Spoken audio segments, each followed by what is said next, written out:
Aujourd'hui, nous allons parler architecture et plus précisément Art déco, un patrimoine architectural très présent ici sur notre territoire. Et comme tous les ans, depuis de nombreuses années, le printemps de l'Art déco, c'est l'occasion de découvrir ou de redécouvrir ce patrimoine. C'est en ce moment jusqu'au 26 mai. Et pour en savoir plus, restez avec nous, vous allez tout savoir, ou presque.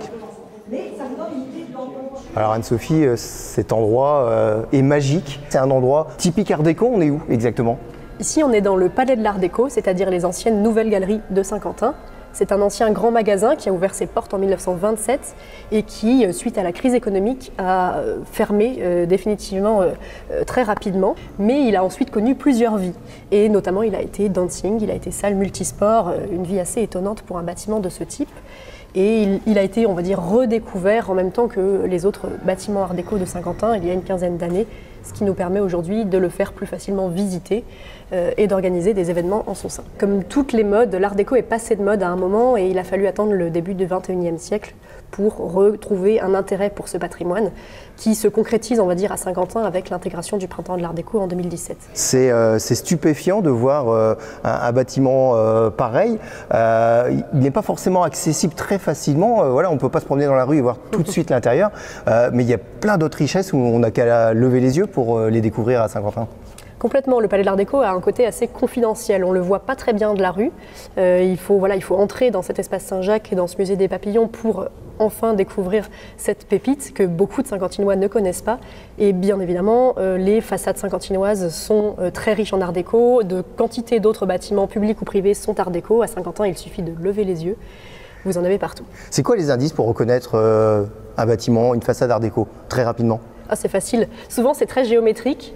Vous avez des spirales, vous avez des motifs stylisés. Par exemple, la fleur est omniprésente à Saint-Quentin. On en a d'ailleurs fait presque l'emblème de la ville. Un grand recours aussi aux arts décoratifs. Donc quand vous voyez de la ferronnerie, de la céramique, de la mosaïque, très souvent, il y a un lien avec l'Art déco. Nous avons des pépites, on va dire des joyaux incontournables du patrimoine saint-quentinois. Le buffet de la gare, qui est reconnu, je dirais, nationalement et internationalement, avec un ensemble mosaïque et vitraux d'Auguste Labouret qui est juste splendide. Ce palais de l'Art déco, la salle du conseil municipal dans l'hôtel de ville, et également d'autres bâtiments, la poste, vous avez des vitraux également Art déco dans la basilique, enfin il y en a un petit peu partout. Et si on veut être accompagné pour découvrir ça, j'imagine qu'il y a des guides, j'imagine qu'il y a des visites? Tout à fait, le printemps de l'Art déco met à l'honneur tous ces sites, tous ces lieux à travers des parcours, des visites, également des événements, des animations, des ateliers. Pour cela, il suffit de se renseigner auprès de l'Office de tourisme qui propose donc durant le printemps de l'Art déco, mais également durant le reste de l'année, des découvertes de ces sites incontournables. On en sait déjà un petit peu plus sur l'Art déco, le patrimoine architectural ici à Saint-Quentin et ailleurs dans les Hauts-de-France, mais pour en savoir plus, rien ne vaut une visite guidée. Pour ça, on va aller au pied de l'hôtel de ville. Il y a un groupe qui se prépare à démarrer une visite. On va en savoir plus avec eux.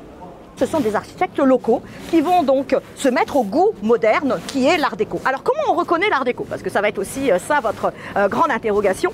Alors tout d'abord, on va utiliser des matériaux qu'on connaît bien, la brique. Et puis surtout, on va utiliser un matériau moderne qui est le béton armé et le ciment. Bon alors Karine, la visite se passe bien? Mais très bien, le temps est avec nous pour l'instant. Jusqu'ici, tout va bien. Oui, et puis il est passionné, donc c'est toujours intéressant d'avoir cet échange avec les gens, il n'y a pas de problème. Justement, les personnes qui sont là, le groupe qui est là, viennent du Pas-de-Calais. Oui. C'est quoi l'attrait pour eux de venir ici à Saint-Quentin par rapport à l'Art déco? Ils en ont pas là, dans le Pas-de-Calais? Alors, il y en a, mais je pense que c'est toujours la même chose. On fait pas attention forcément dans la ville dans laquelle on est. On ne lève pas le nez. Et ce matin, c'était pareil, j'avais un groupe de Saint-Quentin, des gens de Saint-Quentin. Ils me font, mais on n'a jamais vu ça.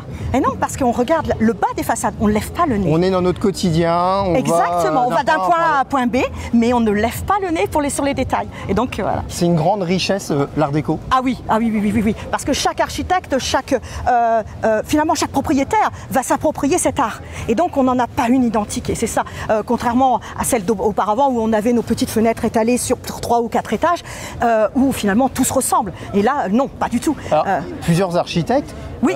Mais on va dire, il y a quoi? Il y a un modèle. Ils devaient chacun choisir, par pas remis un cahier des charges. Comment ça s'est défini en fait? Alors déjà, ça dépendait comment le propriétaire touchait ses dommages de guerre, parce que en grande partie, c'est basé là-dessus. Et puis ensuite, quel était leur choix d'ornementation? L'architecte pouvait proposer plusieurs projets, et puis on se met d'accord sur le projet, et au final, on adopte celui que l'on veut. Ce qui était le cas ici. C'était le cas ici, au niveau de la pharmacie. On vous laisse reprendre la visite? On reprend la visite. Allez, c'est parti. Allez, venez, approchez-vous. La pharmacie ici est l'exemple typique d'une maison, d'une boutique dont le propriétaire habite la partie supérieure. Alors en ce moment c'est le printemps de l'art déco, donc forcément on imagine que le nombre de visites est plus important, mais c'est toute l'année en fait. Oui, toute l'année. Toute l'année, on a des parcours dans le centre-ville qui sont à la disposition des gens.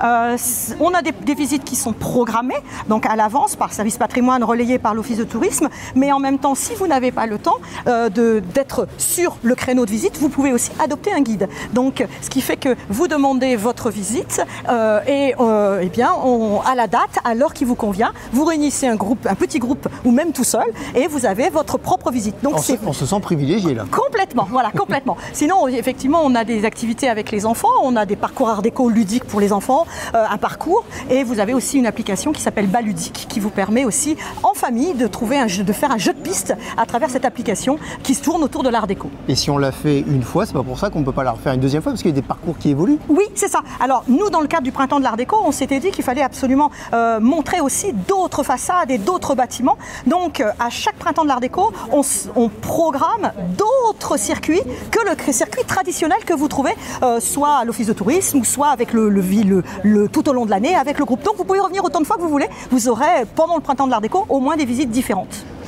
Vous avez apprécié cette visite? Ah, tout à fait, absolument. Bah oui, oui, bien sûr. De toute façon, le but, c'était justement de se promener, de découvrir. Je ne connaissais pas du tout. Je connais un petit peu l'art déco de façon très académique, hein, mais justement, j'avais toujours souhaité venir faire cette balade à Saint-Quentin parce que c'est réputé pour, et puis parce que c'est sympathique, c'est agréable, c'est beau, voilà, c'est quelque chose qu'on découvre. En fait, il faut prendre le temps, lever les yeux et on peut découvrir sa propre ville. Absolument, oui.